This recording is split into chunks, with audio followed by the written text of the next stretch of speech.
Alright folks, it's time to do a little more on my electrical closet.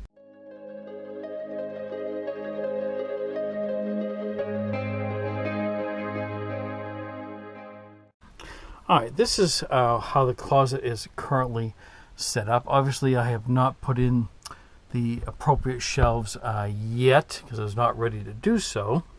One of the things I am going to do, I'll just let you know, is I'm still leaving a good area in the bottom because that's going to be a storage area for large cat carrier, other items, things like that. So I've accounted for that. I have these boards on both sides that I have ripped down from a 2x4 because I don't need anything. I don't need full 2x4s to start create the frame. These two boards will go along the side here and here to that's where the shelf will sit. If I need more support for the shelf, I'll deal with that later. I don't think I will. At the moment, I'm just going to have one battery, and I'll make sure it's on the side. If I need to put any support in the back, I can always cut an extra sort of like couple leg supports, which I probably will do at some point. Oh, that is when I find more wood. Now, all this wood is free, so that's what I'm still cutting right now. The other thing I've done in all these pieces of wood is to make it a little easier. I've done, let's see if we can get a little bit more light here.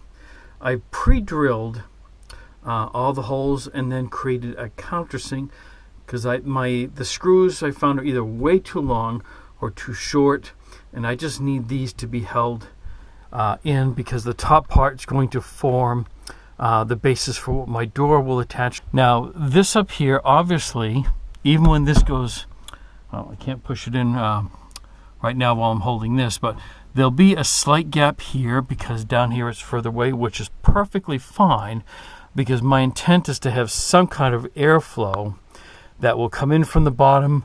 There'll probably be a little bit of a gap up here because electrical components, when they're running, do get warm. And especially in the summertime, I want to have a good airflow. I might even have like a small fan in here that I can turn on if I need to. So what I'm going to do is I'm going to start putting all these pieces in. It's a cramped space, so I really don't have a good place to set up the camera, but I will show you the completed process after the fact.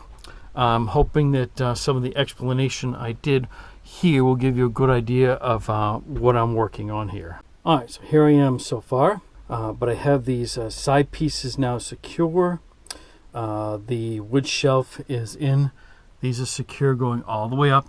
And again, I fully expected this gap because of problems with the bus being uneven and the way I built it in back. Probably could have done that better, but it's going to work just fine.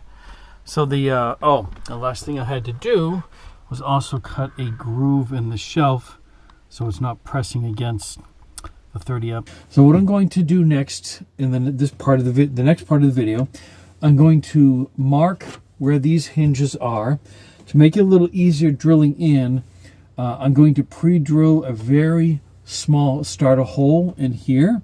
I will also do the same for these screws when I put these in. Now it's especially important that these screws here, they work really, really, really good, and they look nice. For the hinges. The only drawback is they're pretty weak.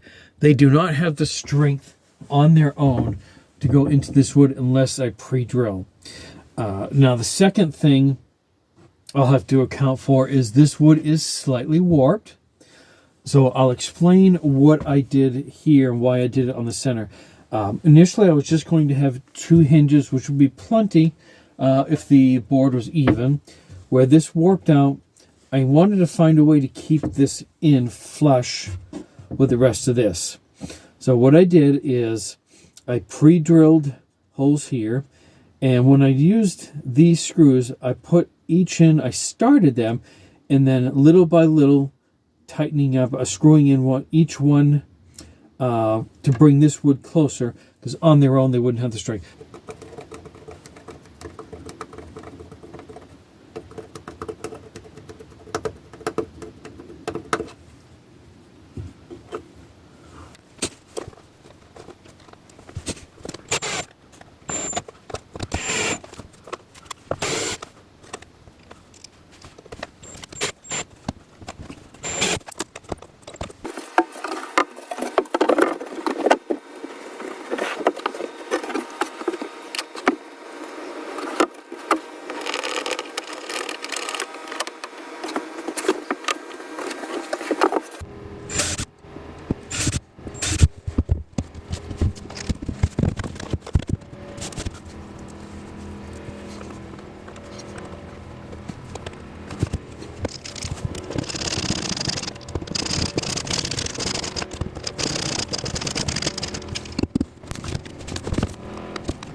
Now, this top piece here is not anchored, well, it's a little bit anchored now, but I wanted something to keep the doors from going too far. So I found this piece and I put it in the same depth as the door.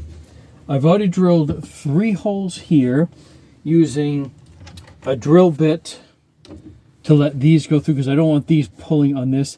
And then I did a countersink with a larger drill bit because these aren't quite long enough. And all I need to do is these to go up in now and hold this in place. So I'm just going to finish these last 2.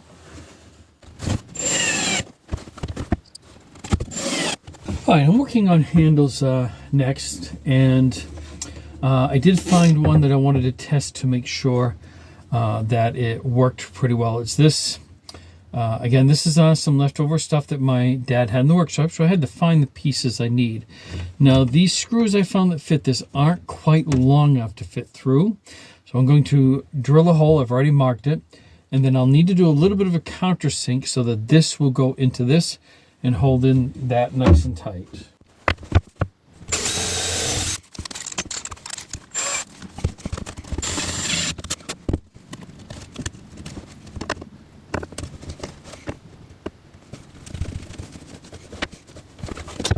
So there we go. Now I got my 2 handles I can open and close, and then the next step is to find latches that'll keep this closed when I'm going down the road.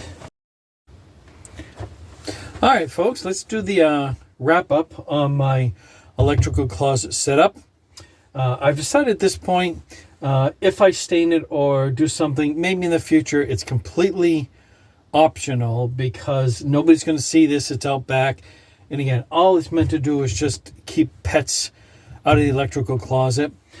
So what I did is I used a lot of reclaimed wood, as you saw in the video, which means some of this stuff was warped. This one warped in. This board, this side I put warped out. And because of that, all this stuff was free, which was great. On this side, I used this hinge to keep this in flush with this side because it was bowed out. On this side, let me take this piece off here. I'm going to roll this down a little bit. So this here will just sits on both sides.